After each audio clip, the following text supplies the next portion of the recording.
Estaremos con ustedes en este espacio, Rona Rizque, coordinadora de la Alianza Rebelde Investiga y de Monitor de Víctimas. Luzmelis Reyes, directora de Efecto Cocuyo y conductora de Con la Luz. Víctor Amaya, director de Tal Cual. Luis Ernesto Blanco, director de Runrunes. Una invitada internacional, María Camila Delgado, periodista de Noticias Caracol, medio colombiano. Y quien les habla, César Batit, director del Pitazo. Hoy contaremos con una entrevistada que está en el centro de la noticia. María Corina Machado, líder de la oposición venezolana. Bienvenida, María Corina Machado. Hola, muchas gracias por esta oportunidad. Comenzamos la pregunta. Okay. Gracias a ti por aceptar la invitación y conversar con nosotros. La primera pregunta es, ¿la oposición estaba preparada para el escenario del fraude? Hemos visto todo el despliegue que se ha hecho con lo de las actas, pero ¿esperaban o estaban preparados para la represión que se ha dado desde el gobierno, con participación de colectivos y unas prácticas más sofisticadas de represión? Mira, Rona, yo creo que lo que ocurrió el domingo y el lunes, quien no lo esperaba era el régimen. No esperaron nunca un nivel de movilización como el que ocurrió en términos de la participación, además transversal, en todos los sectores de la sociedad, en todos los estados del país. Y muchísimo menos se imaginaron que iba a haber una capacidad organizativa de la magnitud que se desplegó y que iba a haber la colaboración, la cooperación de efectivos del Plan República y de funcionarios del CNE, sin los cuales no hubiera sido posible recoger todas las actas. Nosotros sabíamos que teníamos una estructura poderosa, pero debo decir que me siento orgullosísima como todo funcionó. Realmente siempre digo que aquí hay milagros de por medio. Ahora, todos los escenarios estaban previstos. Yo creo que aquí nadie se subestima la capacidad totalitaria del sistema, la forma como se han aferrado al poder antes y ahora. En efecto, como tú dices, hay nuevas formas de represión muy crueles, más sofisticadas, y además ha habido una represión masiva actuando directamente en zonas populares, en zonas muy digamos, rurales y urbanas populares. Y la verdad es que es muy duro lo que estamos viviendo como sociedad, y este es un momento en el cual debemos mantener serenidad, firmeza, reagrupar las fuerzas y encontrar formas y herramientas de presión ciudadana, de denuncia, de protesta, que se mantengan pacíficas y que desde luego protejan la integridad de todos los activistas, de todos los ciudadanos. Hola, María Corina. Una pregunta que quería hacerle.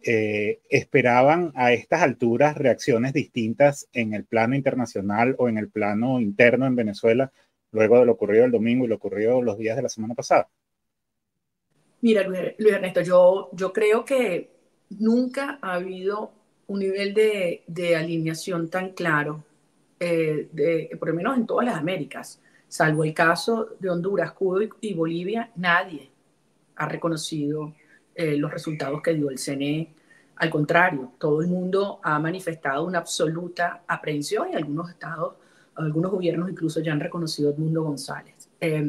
Lo mismo está ocurriendo en Europa, absolutamente unida en un momento tan complejo donde hay tantos temas globales que dividen o enfrentan en bloques, incluso dentro de la propia Unión Europea, dentro de Estados Unidos, etcétera, por dinámicas electorales de otro tipo. El caso venezolano ha unido a todo el mundo, y esto está haciendo una escalada progresiva de más y más presión. Hay cosas que son públicas, cosas que no son públicas, pero yo creo que las declaraciones han sido contundentes en el sentido de que nadie cree las declaraciones del CNE, y todo el mundo está convencido de que efectivamente Edmundo González ganó de manera arrolladora. Vienen nuevas etapas, vienen nuevos pasos, y estamos trabajando duro en lograr más y más fuerza para que el momentum vaya creciendo más y que el régimen tenga que entender al final que su mejor opción es entablar una negociación partiendo de la base del respeto a la soberanía popular ejercida el 28 de julio. Siguiendo en el mismo ámbito internacional y viendo las gestiones o negociaciones que llevan adelante Lula, Petro y Arli, ¿qué espera de estos procesos de negociación? ¿Ve posible que por esta vía se logre una transición pacífica o desconfía de la participación de los tres presidentes? Yo no descarto que esta iniciativa pueda efectivamente lograr establecer unos términos de una negociación clara, firme y efectiva. Tampoco descarto que además de estos facilitadores puedan incorporarse otros países.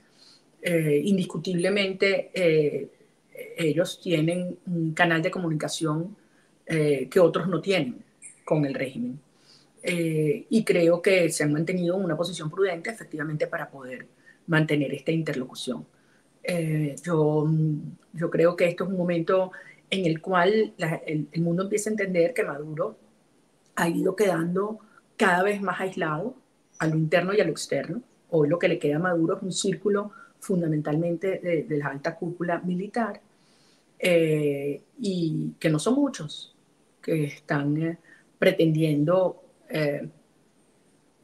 digamos, desconocer una realidad que se expresó el 28 de julio, pero que además es una realidad en la base de todo el país, hasta en las bases de las Fuerzas Armadas. Ellos saben lo que pasó en los centros de votación, cómo se comportaron los oficiales del Plan República, como les decía antes, cuáles fueron los resultados en los centros de votación donde votan los militares. Ellos lo saben. Y saben además que hay una enorme resistencia en estos, tanto los cuerpos de seguridad militares como civiles, para reprimir masivamente.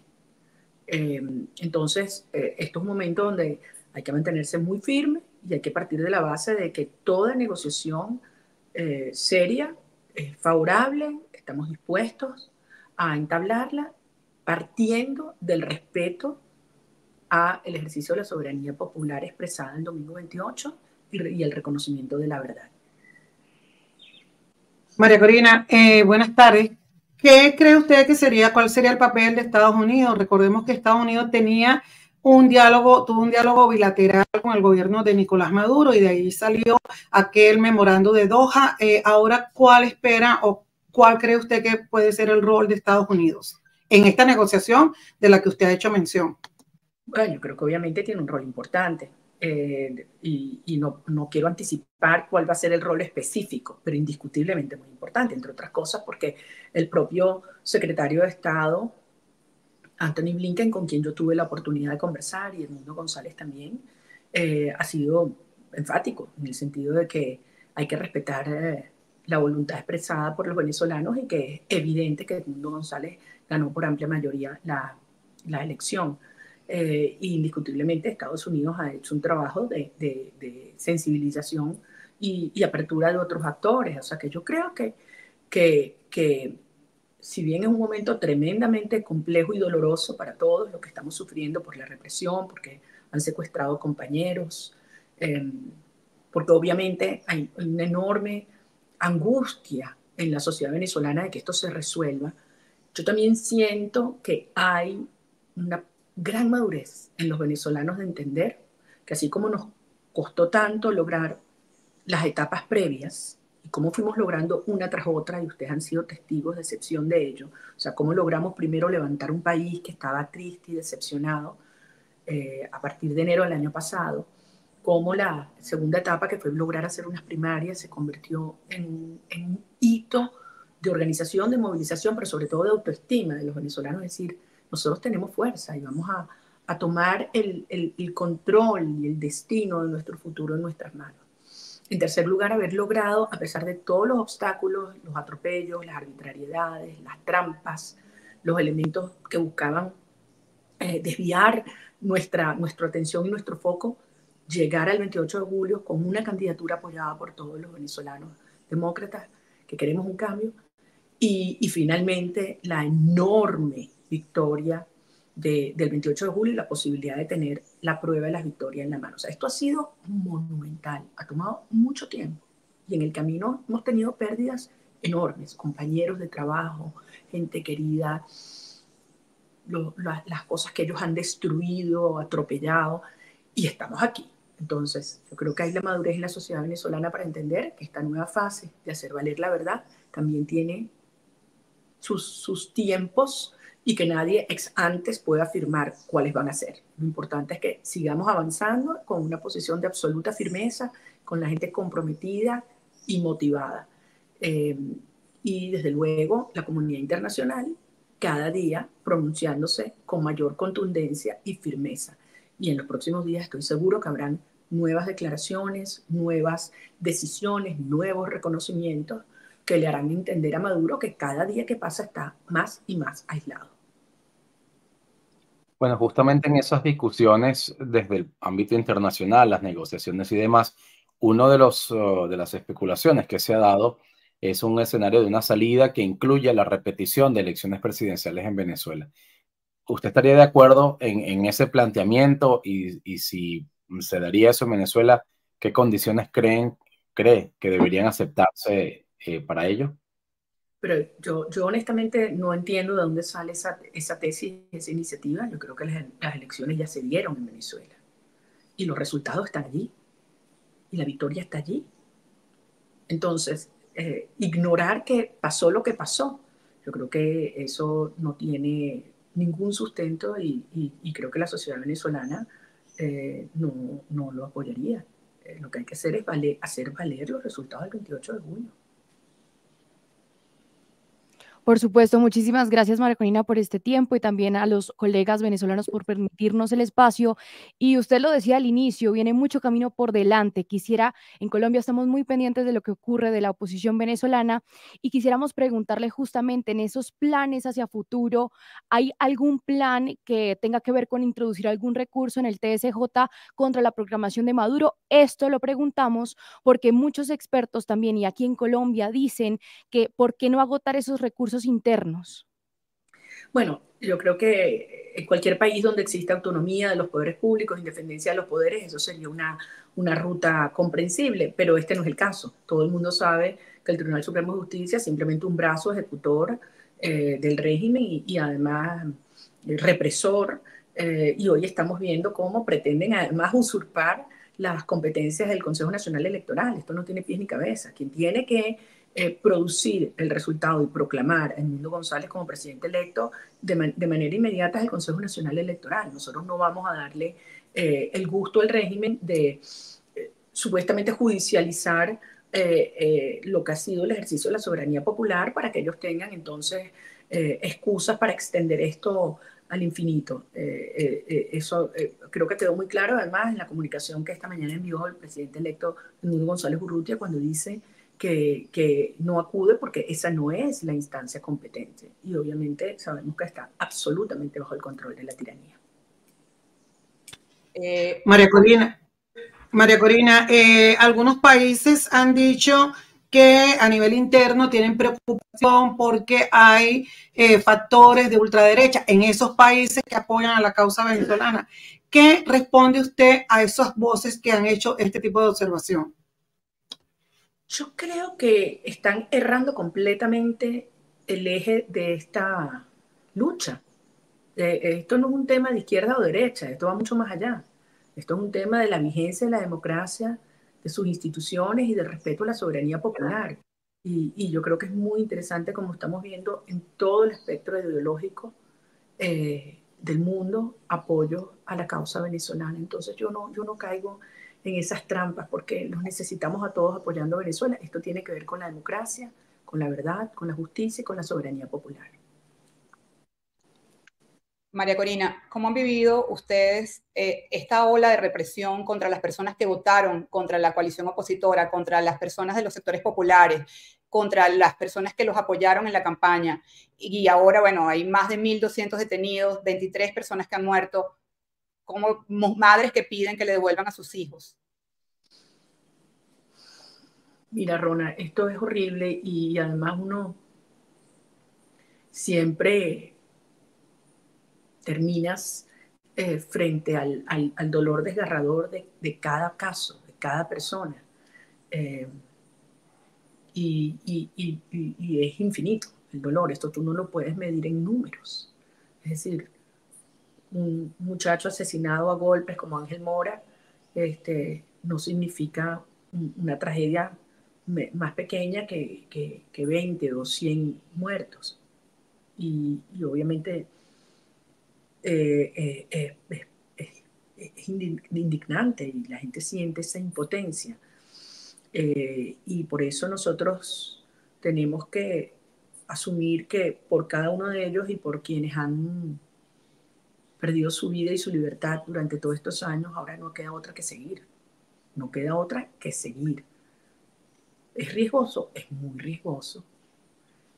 Y la realidad es que esto es lo único que le queda al régimen. Fíjate, aquí hay dos ejes fundamentales en los cuales se está dando esta lucha en este momento. Un eje de legitimidad y un eje de la moralización de las fuerzas. En el eje de la legitimidad, la derrota que le propinamos a Maduro es absolutamente irrecuperable. Ya no, haga lo que haga. Me decían, bueno, y si publica actas el CNE, ojalá las publique las actas.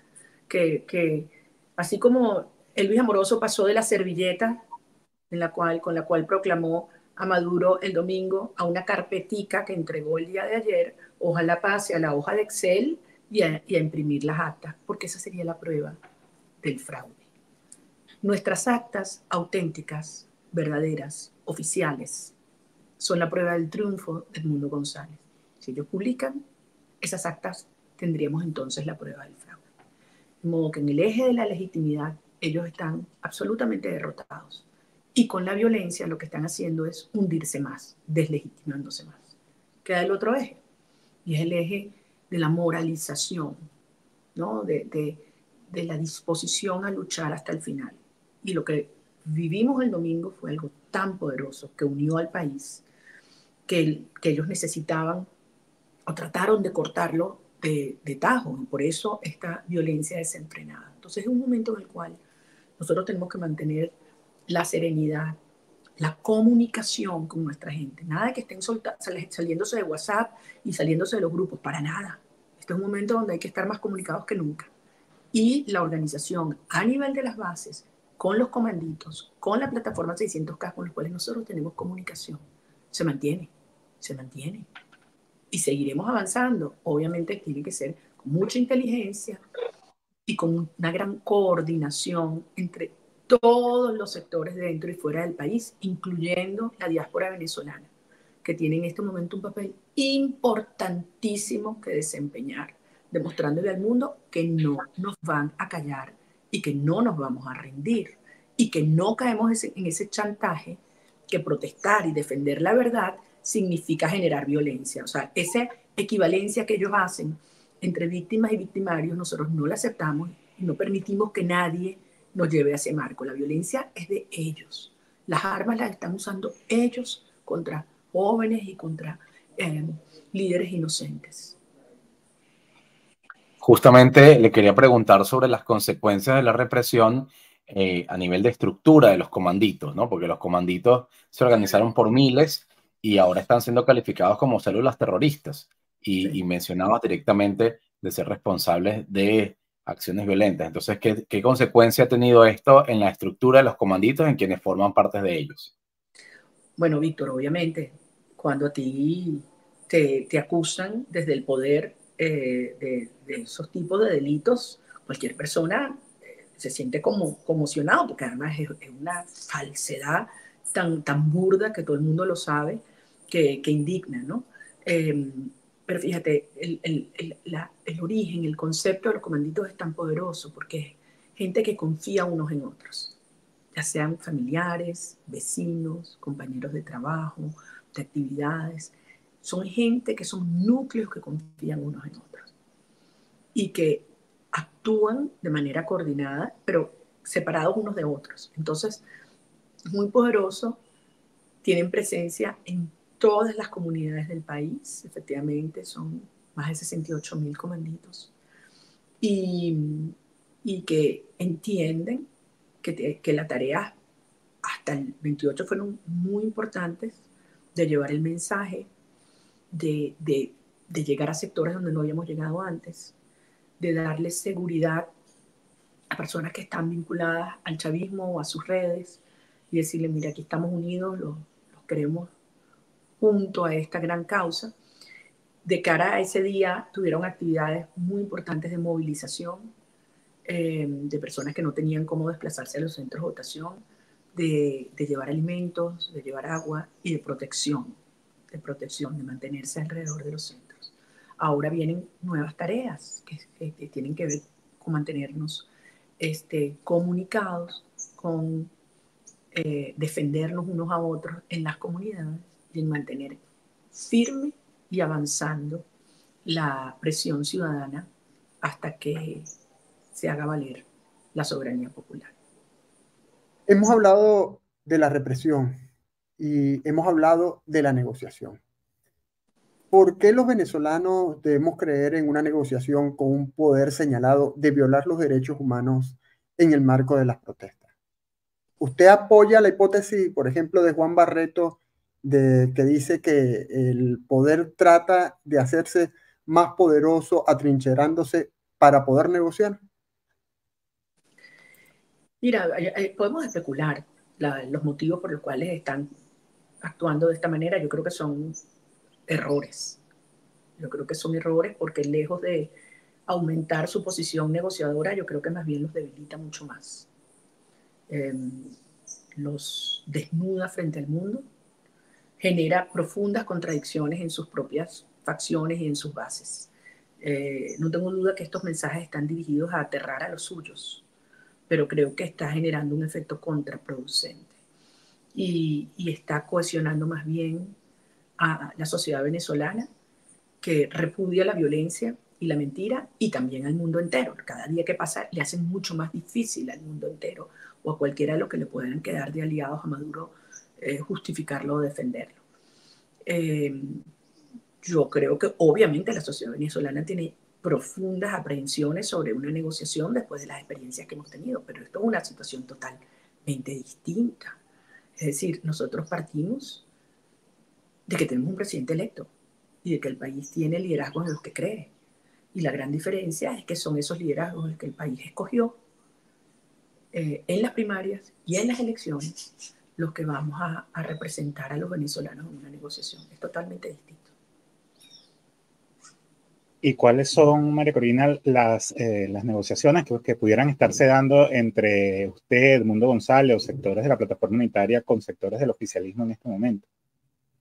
Bueno, Luis Ernesto, sobre eso yo creo que no es pertinente hablar en este momento, y la verdad es que yo creo que estamos todavía en etapas muy preliminares para hablar de que exista una negociación. Todavía no la hay, pero lo que sí existe de parte nuestra es una absoluta disposición, y lo hemos dicho y lo hemos reiterado. Hay un proceso de negociación, 1, para la transición, 2, que parte del resultado del 28 de julio, haciendo valer la soberanía popular expresada en el voto. 3, que ofrezca garantías e incentivos para que efectivamente la negociación o la transición fluya de una manera ordenada y estable. Y 4, que rápidamente se incorporen todos los sectores de la sociedad para darle gobernabilidad y estabilidad al gobierno que de allí surja. Por supuesto, y yo quisiera que nos devolviéramos un poquito, tal vez hace 28 de julio, cuando muchos venezolanos en el exterior se grababan esperando los resultados en la noche y tenían esa esperanza de que cambiara algo en las palabras del CNE, pero se los invadió ese sentimiento de derrota, de otra vez lo mismo. Ha pasado una semana y unos pocos días y ya se está diciendo y se habla a los venezolanos en el exterior y también algunos extranjeros, es decir, colombianos o demás, que dicen la oposición está perdiendo fuerza. Yo quisiera preguntarle cuál es ese mensaje para los venezolanos que se grabaron con esa esperanza ese 28 de julio y han seguido saliendo a las calles cada vez que usted los convoca, a usted como líder de la oposición y como cara de la oposición. Quisiera preguntarle cuál es ese mensaje y sobre todo porque se empiezan a especular que ya va a haber un nuevo flujo migratorio.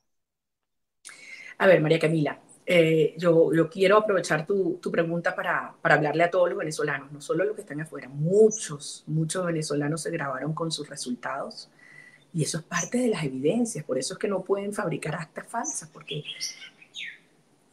los resultados estuvieron allí, cantados por la propia gente. Y ese sentimiento de logro y de triunfo no nos puede abandonar. Lo que hicimos fue monumental. O sea, fue una victoria gigantesca. Mucha gente decía antes del 28 de julio, sí, somos una mayoría, pero van a cometer un fraude y va a pasar lo mismo. Nunca lo vamos a poder demostrar. Ya va. Por primera vez en 25 años tenemos las pruebas. Por primera vez en 25 años demostramos que ganamos de manera abrumadora una elección presidencial. No estamos en el mismo lugar. Bueno, que hubiésemos querido que eso se desarrollara como en cualquier país democrático. Claro que sí, pero no estamos enfrentando una democracia imperfecta. Estamos enfrentando una tiranía cruel. Por lo tanto, esto es un proceso complejo que nadie puede anticipar cuántos días va a tomar. Ahora, después de todo lo que hemos hecho, ¿nos vamos a desmoralizar ahora? Todo lo contrario. Es un momento de actuar con serenidad y firmeza. Como tú dices, hay que estar muy atentos a cada una de las orientaciones, convocatorias que hagamos, porque este es un momento de mostrar mucha fuerza, pero también mucha organización. No todo es movilización masiva en la calle, hay muchas otras dimensiones del trabajo que estamos haciendo y se están haciendo bien. Y por eso yo quiero darle la seguridad a los venezolanos que aquí nadie está retrocediendo y nadie está desmoralizado. Al contrario, estamos abocados a cumplir las siguientes etapas, a ir incrementando la fuerza y la presión desde afuera, el momentum, y llevar a Maduro al punto donde finalmente reconozca que ya no solamente su mejor opción, es su única opción, aceptar los términos de una negociación para una transición ordenada. En ese término de negociación también se ha hablado, y el diario El País publicó una nota al respecto, de que un escenario sería lograr un encuentro, una conversación, una negociación directa entre Edmundo González y Nicolás Maduro, pero excluyendo a María Corina Machado. ¿Qué nos puede decir en este caso? Yo creo que eso es especulación. Yo no he escuchado eso, ni siquiera insinuado por ninguna de las personas con las que he hablado dentro y fuera del país, pero al final los líderes de los venezolanos los eligen los venezolanos, no lo elige la comunidad internacional.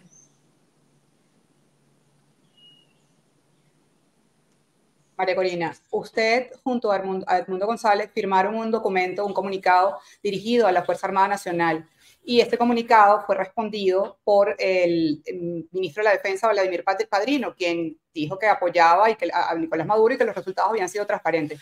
¿Qué opinión le merece la respuesta de Padrino? Además, basado en el hecho de lo que usted acaba de comentar, que muchos militares supuestamente votaron a favor de la oposición o están a favor de la oposición. Precisamente eso. Yo creo que eso demuestra la conciencia y la preocupación que hay en el alto mando militar de lo que ellos saben es una realidad en todo el resto de la institución militar. Los militares venezolanos tienen esposas, madres, hijos, no quieren que se vayan, quieren que los que se han ido regresen. Los ciudadanos militares venezolanos no quieren reprimir a ciudadanos indefensos que están ejerciendo su derecho.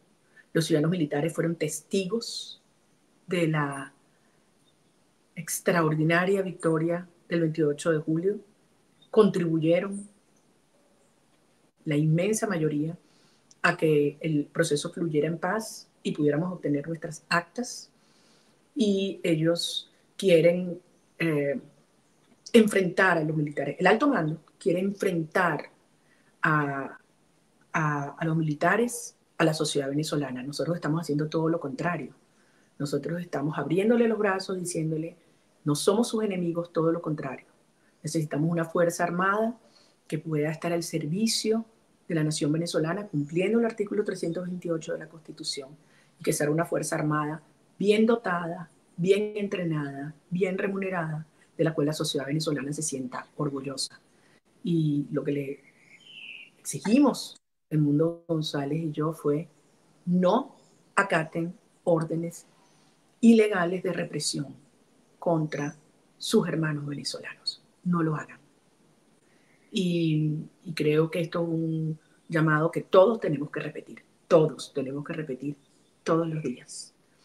Y yo también les hablo a las esposas, a las hermanas, a las madres, a las hijas e hijos de esos ciudadanos militares, que les hablen, que les hablen, y les hagan entender que estamos frente a esa oportunidad única de que ellos también abracen esta enorme causa por la República, para que tengamos muy pronto una transición que nos permita reconstruir las instituciones democráticas, y de entre ellas, por supuesto, nuestra Fuerza Armada Nacional. María Corina, usted dijo hace unos minutos que no se pueden poner lapsos cesantes, no se puede decir cuánto va a durar este periodo postelectoral. ¿Para cuánto tiempo están preparados ustedes para lograr que esta idea de que Maduro se siente a una negociación para que se realice una transición ordenada en el país, pues se lleve a cabo? Luz Melissa, es un tema que además todo lo que yo diga sería especular. Trabajamos para que sea lo más rápido posible y estamos dispuestos a que sea el tiempo que haga falta, que sea necesario, pero que sea obviamente lo más rápido posible. Y eso implica que todos tenemos que montarnos en esto. Y por eso es tan importante esta oportunidad que ustedes nos dan, porque la censura en Venezuela ha sido brutal. Hoy en día, miren, la mayoría de ustedes no está aquí, porque solo hablar de lo que está ocurriendo o entrevistarnos a uno de nosotros acarrea enormes consecuencias personales.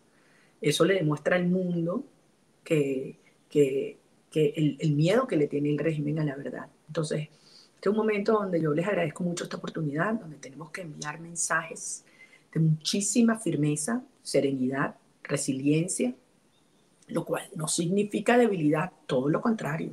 O sea, sabemos lo que estamos haciendo, sabemos que es riesgoso, que es doloroso, no subestimamos el poder destructivo y represivo que tiene el régimen, y por eso hay que elevar también el costo de la represión y la persecución. Esto hay que decirlo, hay que denunciarlo, no hay que callarlo. Al contrario, el mundo tiene que saber lo que estos individuos están haciendo cada día. Y nosotros diseñando nuestros mecanismos de reagrupamiento de fuerzas y de exigencia y organización desde el nivel comunitario hasta el nivel internacional. Y estamos anunciando para los próximos días más y más actividades, pero también estimulando que cada una de nuestras estructuras comunitarias, cada quien en su respectiva comunidad, sabe cómo organizarse, cómo presionar, cómo comunicarse. Y lo están haciendo bien. Nicolina, han sido días muy complicados, muy duros en el seno de, bueno, para todo el país, y uno supone que para el seno de la oposición han sido días también muy complejos. ¿Cómo están manejando esas tensiones? ¿Cómo dentro de la plataforma se están manejando las tensiones que han tenido que producirse luego de todos estos días? Mira, ustedes nos vieron el sábado pasado y debo decir que esto está pasando en todos los estados, no solamente a nivel nacional. Hay total coordinación entre todos los partidos, no solamente los partidos de la plataforma, también otros partidos que estuvieron involucrados en el comando y que no eran de la plataforma, pero adicionalmente algunas personas y partidos que no estuvieron apoyando el comando y que no estuvieron apoyando al mundo y que ahora se están acercando. Y esto es muy importante, porque al final aquí estamos unidos por la verdad, más allá de quienes votaron por uno u otro candidato. Y yo creo que han habido testimonios muy valientes de venezolanos que o estuvieron alguna vez con el chavismo o que no fueron parte de esta iniciativa del Comando con Venezuela, que están elevando sus voces en estos días y estamos articulando con ellos también. Le estamos prestando mucha atención a lo que usted nos dice y usted habla de actividades hacia el futuro, pero también dijo que la oposición tiene las pruebas, ustedes ya las han hecho públicas en esta página web, donde podemos revisar mesa por mesa, muy detallado, pero hay un escenario que también se plantea y aunque hablamos mucho de situaciones hipotéticas, ustedes podrían esperar que el gobierno de Nicolás Maduro se atreva a presentar actas falsas. Yo no quiero especular sobre este tema, María Camila. Nuevamente repito lo que dije antes. Si lo hacen, estarán poniendo a disposición del mundo las pruebas de su fraude. Nosotros pusimos a la disposición de los venezolanos y del mundo la prueba de nuestra victoria. Llegamos a la última pregunta, María Corina. Y estamos en un momento en que los venezolanos viven entre la esperanza y la desesperanza, debido a la represión y debido al no reconocimiento de lo que se señala como un triunfo de Edmundo González. El 10 de enero es la fecha en que se asume el nuevo periodo presidencial. ¿Qué señales, María Corina, diría usted al que debemos estar atentos los venezolanos para indicar o para conocer o para observar que se está llegando al final de un ciclo que comenzó en abril del 2023 con la convocatoria de la primaria? ¿Cuáles son esas señales? Sí, eso es un punto muy, muy interesante, César. Que pensarlo bien. Yo creo que, en primer lugar, desde luego aspiramos que este conflicto se resuelva mucho antes de esa fecha, sin lugar a dudas, mucho antes. Creo que es importante mantenernos muy comunicados entre los otros, buscar la información real. Les pido a todos que permanentemente sigan nuestras cuentas oficiales, porque hay muchas campañas de mentiras, de fake news y medios y periodistas con credibilidad como ustedes. Creo que hay que saber leer entre líneas los mensajes que están diciendo muchos voceros del propio régimen, entender que estas acciones desesperadas del régimen y que puedan ir increciendo no son señales de fortaleza sino de debilidad. Estar muy atento a las reacciones que se van a ir sucediendo de actores en el plano internacional, algunos que hasta hace pocos meses o días podían considerarse cercanos al régimen y que ya no lo están. Ya no están. Insisto, es muy importante ver cómo nosotros hemos logrado alineación perfecta en las distintas posiciones políticas dentro de diversos países, desde Chile hasta Estados Unidos o Canadá, hasta incluso la Unión Europea, donde han habido posiciones por unanimidad. Esto es muy importante. Entonces, estar atento a esto, pero lo más importante es activos y motivados. Descartemos la mentira, descartemos las campañas que buscan desmoralizarnos. Regresemos a lo que han sido nuestros éxitos, nuestros triunfos, y a entender que nos tocó 25 años llegar hasta aquí. Ojalá esto se resuelva en cuestión de horas o días, pero el tiempo que sea necesario, no sabemos saber, no puedo decir cuándo es, pero sí les puedo decir cuál va a ser el destino y cuál va a ser el desenlace. Y va a ser la victoria de las fuerzas democráticas, la libertad y el regreso de nuestros hijos a una Venezuela que vamos a reconstruir juntos con muchísimo trabajo, pero con enorme orgullo por lo que hemos logrado. Una mayor coalición de fuerzas democráticas sería una señal de ese final del camino. Yo creo que sí, una de los procesos que además le van a dar mucho mayor estabilidad y gobernabilidad al nuevo gobierno, y esto ya se está dando, no de manera formal, no lo hemos anunciado públicamente, pero sí ya se están dando estas aproximaciones. De modo que al final quizás me permiten concluir con un mensaje para todos los venezolanos. Los que votaron por nosotros y querían que el mundo fuera presidente y los que no, incluso los que no fueron a votar por cualquier motivo.